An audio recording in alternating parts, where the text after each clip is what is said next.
Hi, I'm Simon with AppliancePartsPros.com. Today we're going to show you how to repair your appliance. Are you ready?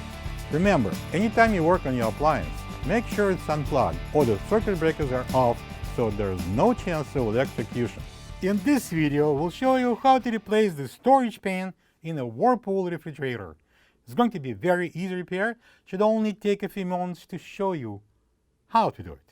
When you open up the package, you're going to get a new storage pan.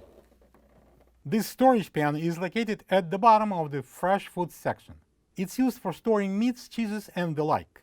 The main reason to replace the storage pan if it's broken and won't slide in and out or keep the contents in. To get to the part, we need to open both French doors. To remove the storage pan, we're going to slide it out until it stops right there, and then I'm going to lift it up and pull it more, and I'm going to tilt it down, and I'm going to remove it. This is the old storage pan next to the new one. If you don't have this part, you can get it from AppliancePartsPros.com.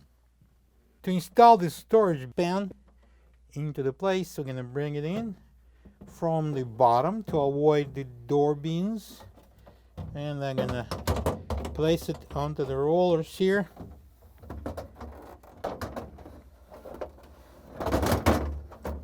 and slide it in.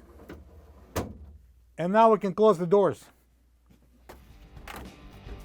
Plug the fridge back in and make sure it's cooling.